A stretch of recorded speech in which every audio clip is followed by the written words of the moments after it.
नमस्कार, सत श्री अकाल, अस्सलाम वालेकुम। मैं हूं रविंदर सिंह और आप देख रहे हैं हमारा channel property updates. Property mall sector 123 के अंदर 200 फीट रोड पीछे चल रही थी, अभी आपको दिखाई बहुत सारी मार्केट्स, और उसके अंदर को ये रिश्ता जो पैलेस है उसकी तरफ ये रोड जा रही है और ये 100 फीट रोड है। इसके ऊपर सारे 15-40 के 16-66 के शोरूम्स हैं और बिल्कुल साथ में ये 15 बाई 40 का एक शोरूम है।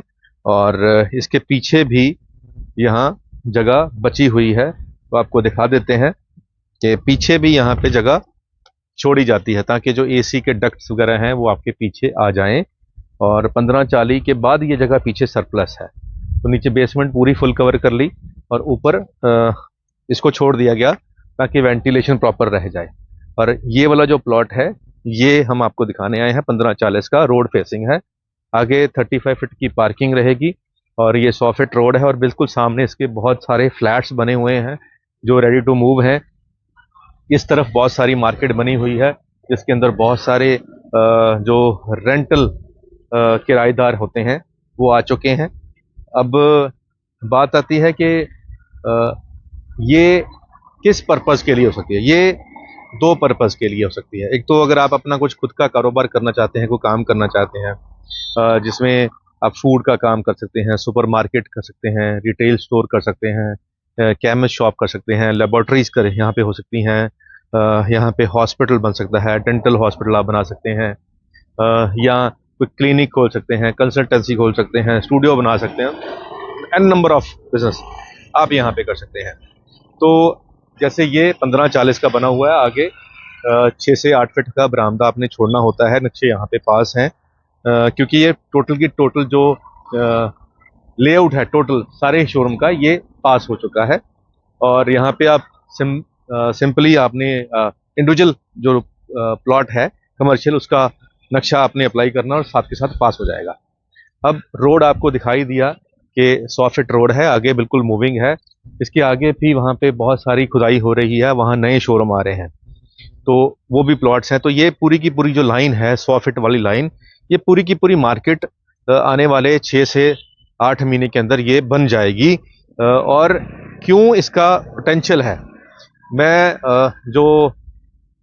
जो हमारी आज की डेट में इन्वेस्टमेंट लोग करते हैं और जो कमर्शियल में इन्वेस्टमेंट करते हैं, मैं उसको बहुत ज़्यादा सपोर्ट नहीं करता। क्यों नहीं करता, उसका कारण है कि जो मैंने देखा है, ऑब्जर्व करा है कि डिमांड से ज़्यादा सप्लाई हो चुकी है कमर्शियल के अंदर। तो जब आप कमर्शियल प्रॉपर्टी लेते हैं तो बहुत सोच के लेनी पड़ेगी, क्योंकि मैंने ऐसी बहुत सारी प्रॉपर्टी देखी हुई हैं जो पिछले 7-7, 8-8 साल से या जब से भी बनी हैं कभी रेंट पे चढ़ी ही नहीं। कारण क्या था कि वहाँ डिमांड तो थी नहीं, लोगों की वहाँ पॉपुलेशन थी नहीं। तो आपकी अगर कमर्शियल आप प्रॉपर्टी लेते हो तो वहाँ पे आएगा कौन? या तो उसके आसपास के लोग आएंगे जो वहाँ रहते हैं। अगर अब हम यहाँ बैठे हैं तो इससे पहले मेन रोड के ऊपर ही जब जहाँ से 124 सॉरी 125 का जो कॉर्नर है जहाँ गोपाल स्वीट है, वहाँ बहुत बड़ी मार्केट है।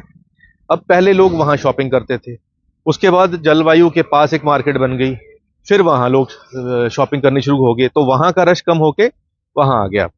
तो फिर उसके बाद और आगे एक मार्केट बन गई, तो जो लोग वहाँ जाते थे वो अपने घर के पास शॉपिंग करना शुरू कर दिए।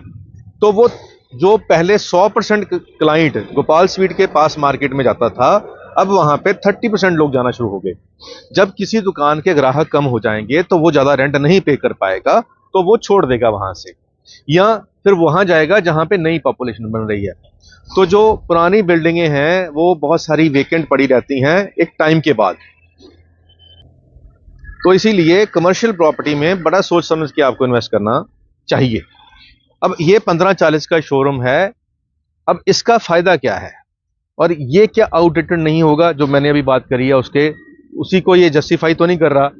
तो उसका रीजन क्या है कि सामने इसके बिल्कुल आप इस तरफ आपको दिखा देते हैं कि फ्लैट बन रहे हैं, 2 BHK 3 BHK बहुत सारे फ्लैट बन रहे हैं। अब जो फ्लैट से बाहर निकलेगा तो बिल्कुल इसी सड़क से उसने बाहर निकलना और बिल्कुल सामने ही ये लाइन में जो शोरूम है ये डोर स्टेप पे आ जाएंगे। तो जो शॉप आपके डोर स्टेप पे होती है वहां पे ही बंदा शॉपिंग प्रेफर करता है। तो वहां पे ही कोई बंदा रेंट जो लेता है वो वहां पे रेंट पे भी वहीं लेता है जहां पे ज्यादा पॉपुलेशन है। अब इसको कोई और इफेक्ट नहीं कर पाएगा। क्योंकि जो ये सारी मार्केट है कोई 1000 के आसपास फैमिलीज की, अब ये 1000 के आसपास फैमिली तो यहीं रहेंगी, ये कहीं और नहीं जा पाएंगी क्योंकि इसके आगे तो बिल्कुल रेजिडेंशियल एरिया है। तो इसका जो कस्टमर होगा वो डिवाइड नहीं होगा। तो ये चीजें देखने के बाद अगर आप इन्वेस्ट करते हो तो आपको फ्यूचर के लिए रेंट भी अच्छा आ जाएगा। तो ये 1540 का शोरूम है, इसकी जो डिमांड है 1,10,00,000 है। इसको कंस्ट्रक्ट करेंगे तो 20 लाख के आसपास आपकी इसको कंस्ट्रक्शन की कॉस्ट आ जाएगी। हो सकता है 25 आ जाए, लेकिन इसी रेंज में आएगी। तो 1,10 और 25, 1,35 का आपका ये हो गया। और 4 फ्लोर इसके बनेंगे, 4 फ्लोर, बेसमेंट, ग्राउंड, फर्स्ट और सेकंड। अब 1,40 को आप अगर डिवाइडेड बाय 4 करोगे तो तकरीबन कोई 35 लाख के आसपास आपका एक फ्लोर की कॉस्ट आ जाएगी। अब 35 लाख के अगेंस्ट अगर आपको ग्राउंड फ्लोर का ज्यादा प्राइस रखेंगे, 55 का लगा देंगे, तो उसका 25,000 के आसपास आपको ग्राउंड का रेंट आ जाएगा। अब बेसमेंट जो है वो 10-12 हजार की रेंट पे चढ़ जाएगी, ऊपर वाले फ्लोर भी 12-15 हजार में रेंट पे चढ़ जाएंगे।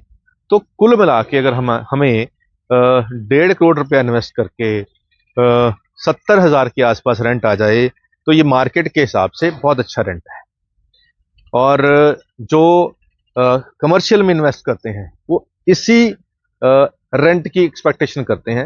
अगर हम किसी बड़े ब्रांड में भी जाएंगे तो वहां पे भी हमें ऑलमोस्ट यही रेंटल ऑफर होता है।